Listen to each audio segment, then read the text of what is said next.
High বন্ধুরা, এখন আমরা দেখব যে আসলে একটি ফটোশপের মাধ্যমে কীভাবে একটি ইমেজকে 100% কোয়ালিটি দিয়ে একটি ক্লিপিং পাথ করা যায়। তো চলেন দেখি। প্রথমে ফটোশপ ওপেন দিই। ফটোশপ ওপেন দেওয়ার পর যে ইমেজটি আমরা ক্লিপিং পাথ করব সেই ইমেজটিকে ফটোশপের উপরে আনতে হবে। ফটোশপের উপরে আনার পর যেটা আমরা করব সেটা, এখানে দুটো প্লেট আছে, এক নেভিগেটর প্লেট, এক হিস্টোগ্রাম প্লেট। নেভিগেটর প্লেটে আমরা রাখবো যেখানে জুমের কি পরিমাণ হলো সেই সংখ্যাটা এখানে দেখা যাবে। আর এখানে আছে একটা লেয়ার, চ্যানেল আর পাথ। আমরা পাতেই ক্লিক রাখবো আর এখান থেকে একটা পাথ নেব। পাথ নাম্বার 1 আসবে। আসার পর এখানে বিভিন্ন ধরনের টুলস আছে, যে টুলসগুলোর মধ্যে আমরা শুধু 100% সিওরিটি ক্লিপিং পাথ করার জন্য আমরা পেন টুলস ব্যবহার করব। এখন পেন টুলস দিয়ে যেটা করতে হবে, যারা প্রথম স্টেপে যারা শুধু কাজটি শিখবেন তাদের জন্য 300 জুম, 300 মাস্ট বি জুম করবেন 300। আর এখন আমি ধরেন টিউটোরিয়াল বানাচ্ছি, সেক্ষেত্রে কিছু কম জুম করলে আশা করি বুঝতে পারবেন।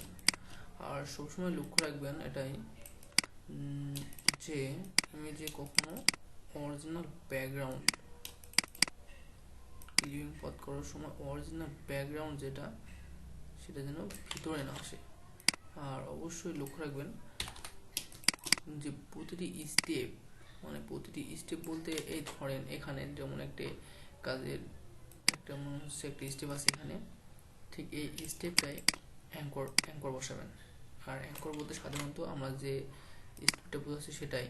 এই যে এখানে যে একটি পয়েন্ট দেখা যাচ্ছে, এই যে এই পয়েন্টে, এটাকে অ্যাঙ্কর পয়েন্ট বলা হয়।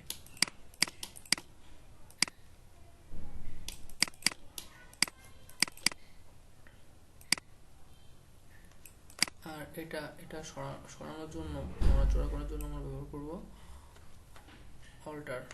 অল্টার ধরে যেদিকে ইচ্ছে সেদিকে নড়াচড়া করতে পারবো।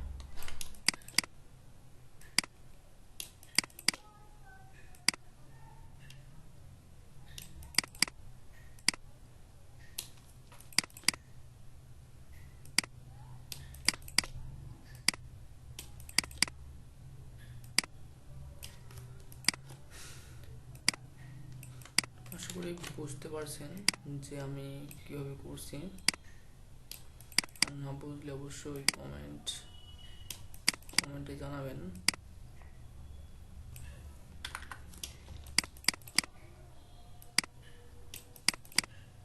তাহলে 100%লি আর যে কাজগুলো পারেন তো পারেন।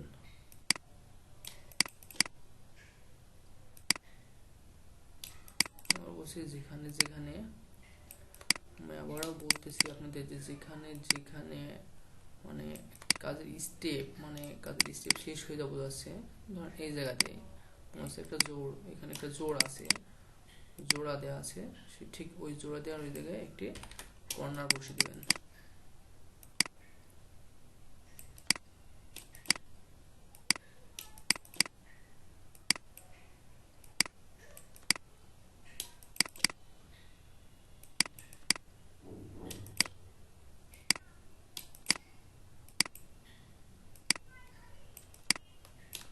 অবশ্যই মনে রাখবেন যাতে অরিজিনাল ব্যাকগ্রাউন্ডটা যাতে না আসে।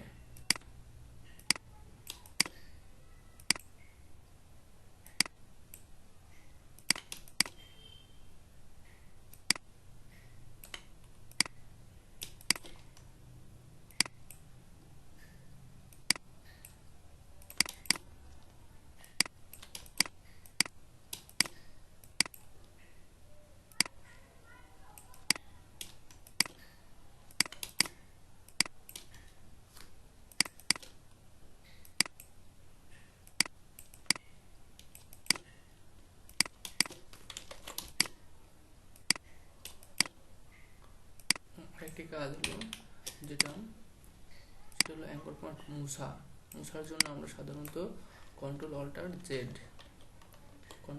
জেড প্রেস করলে যে অ্যাঙ্কর পয়েন্টটা ভুল হয়ে যাবে সেই অ্যাঙ্কর পয়েন্টটা মুছা যাবে।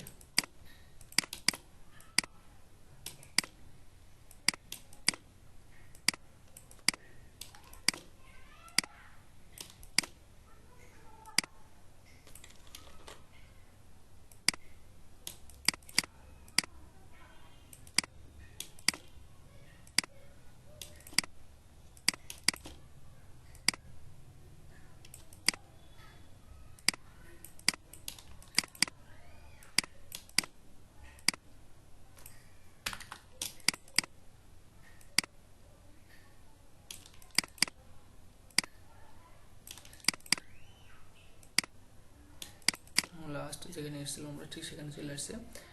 এখানে আসার পর অল্টার প্রেস করে এর সাথে অ্যাটাচ করে দেবেন এই অ্যাঙ্কর পয়েন্টের সঙ্গে।